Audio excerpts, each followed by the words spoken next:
The campaigning drums in 89 constituencies of Gujarat have fallen silent as Gujarat gets all set to poll in its first phase. We move right now from Saurashtra to central Gujarat, and if I'm to look at it and look at factors which could be the decider in Saurashtra, the 48 seats of Saurashtra that poll in the first phase of polling, I think in terms of sheer factors, caste, Kejriwal, women, youth, and above all, the X factor, Modi.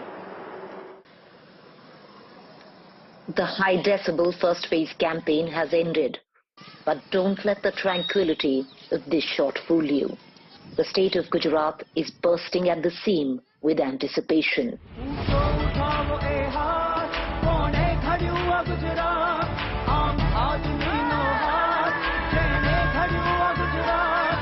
जो 70 सालों में कांग्रेस ने जो एक विकास की नींव रखी थी वो भाजपा ने आके पूरी की है, सही तरीके से पूरी की है। इन 10 सालों में जो वैश्विक स्तर पर हमें एक नई पहचान मिली है इंडिया को। प्रत्येक गुजराती बोले थे, अंतर्मन में आवाज बोले थे, आप गुजरात मैं बना दूं। भाजपा ने ये कब को बोला कि ये है आपका सीएम मंत्री, पर मोदी जी के नाम पर बोला। तो बिल्कुल, वो अगर भाजपा में आ जाता है तो उनको वोट जाएगा। तो कब को ही वोट जाएगा? तो गुजरात और राजकोट की जनता इतनी बड़ी मूर्ख नहीं है कि वो कब को मत दे। हम क्यों कब को मत दे? कब क्या विकास करेगा? कब का क्या है? चाय पी के लोग थ्रो कर देंगे। कब का वही ना यूज एंड थ्रो, तो मोदी जी को भी क्या यूज एंड थ्रो ही करना पड़ेगा ना। अब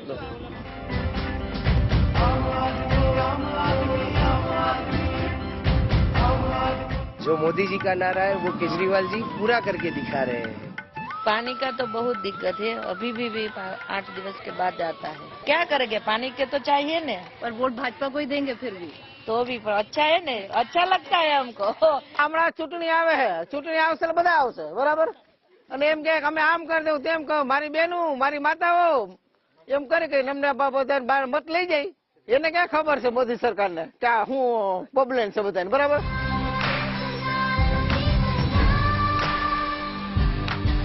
खुला दिल की सदा करो सौनो आवकार। सोमनाथ जो विश्व प्रसिद्ध टेम्पल है और उनके मुख्य अध्यक्ष अपने प्रधानमंत्री जी नरेंद्र मोदी साहब जी और अमित साहब जी वहाँ ट्रस्टी है, उनके लिए ये सीट जीतनी ये बार 2022 भी अनिवार्य है, क्योंकि इसके बाद भी 2024 में लोकसभा का चुनाव है। उनको देख के ये सीट जीतनी भाजपा के लिए अनिवार्य है। It is an election of two identities, one that wants change, the other assertion, and with the latter stands the tallest politician in the country today.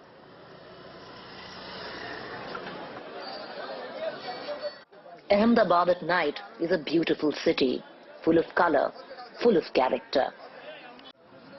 And it is here that I meet India Today's consulting editor, Rajdeep Sardesai. How are you doing? Welcome to Ahmedabad. Thank you, sir. Thank Meri you. Janma Bhoomi hai. It's my home, my birthplace. Your birthplace, That's Ahmedabad. right. My grandparents didn't live too far away from here.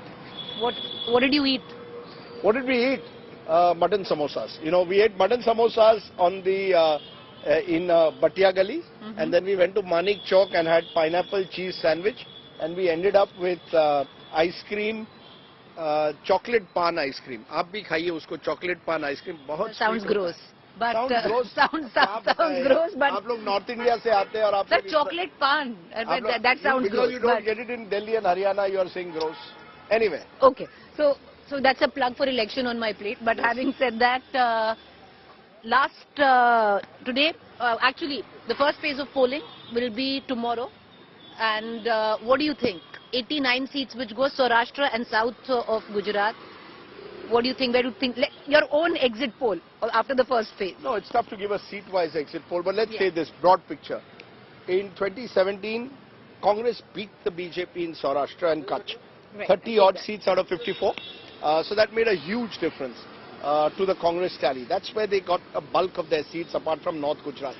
South Gujarat, more surprisingly, is where the BJP bested the Congress by a big margin. And that was surprising because there was a sense that the Patidar agitation, one of the epicenters was Surat.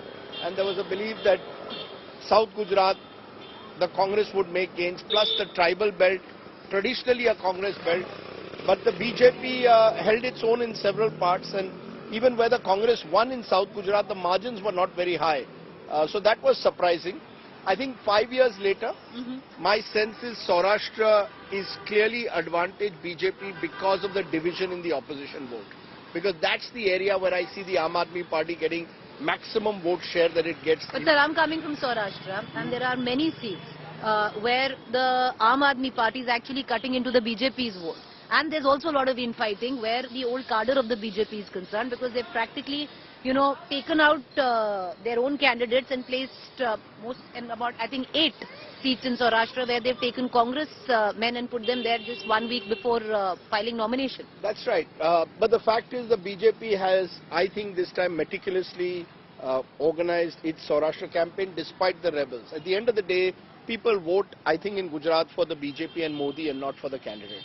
And the BJP has chosen congressmen to switch over who they think have that local appeal, have a stronghold in their constituency, and thereby win them over. They've also replaced a lot of their sitting candidates, including ministers, and that might benefit them. I think they changed the entire cabinet. That's right. But the main thing, I think, is the split in the opposition vote. I know that the AAP could also take a share of the BJP vote, but I think I agree with the pollsters who say that out of 10 votes that the AAP gets, 6 to 7 will be of the Congress and 3 to 4 will be of the BJP.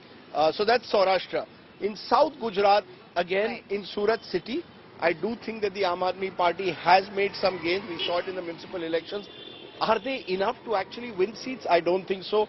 Are they enough to give the BJP some kind of security and safety? Possibly.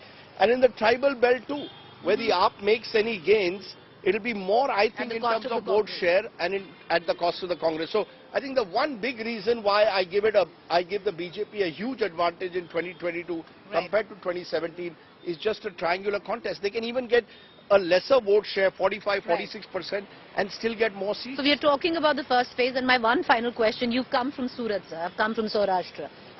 What would be the X factor? If I look at it in Saurashtra, there are many factors, caste, of course, Kejriwal, women, youth, but the X factor is still Modi, where Saurashtra is concerned. What would be your? It is Modi across. Modi, I agree. You know, if I were to look at it, I keep using this word Moditva. So it's not just Hindutva, but it's Hindutva plus Mr. Modi, the personality cult that he's developed in Gujarat. But it didn't work in 2017 in Saurashtra. Because in 2017, Preeti, the local factors in Saurashtra, there was farmer anger over MSP, over consecutive years Patel of drought. agitation. The main thing was the Patel agitation, especially among the youth. And there was a sense that the manner in which Anandiben was removed, Vijay Rupani was brought in, plus it was the first election after Mr. Modi had left Gujarat. And there was a sense of a vacuum. I think now what Mr. Modi has successfully done is played this double-engine game in Gujarat. It may not work across India. Across India, you've seen in your home state of Haryana, huge gap between what the BJP does in a Lok Sabha and how they did in a Vidhan Sabha just few months later.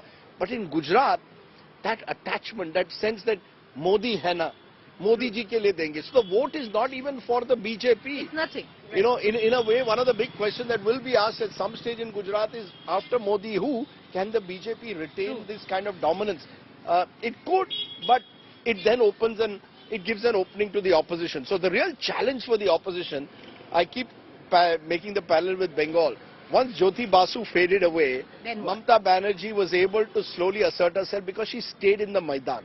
If there is any party or leader in particular who can stay and be seen as the magnet for the fight against the BJP in Gujarat, and there is anti-incumbency on the ground, that individual or that party will benefit not this election, but maybe 5-10 years down the line. As for the next election, yeah.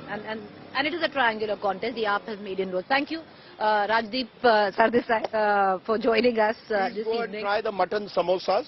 And he's plugging his show again, but No, I'm not. It's not my show. I'm plugging that. This is Election Dispatch, sir. I'm plugging. Watch Preeti Choudhry on Election Dispatch. Please watch Preeti Choudhry on Election Dispatch and allow her to go and have samosas at Raju Samosewala.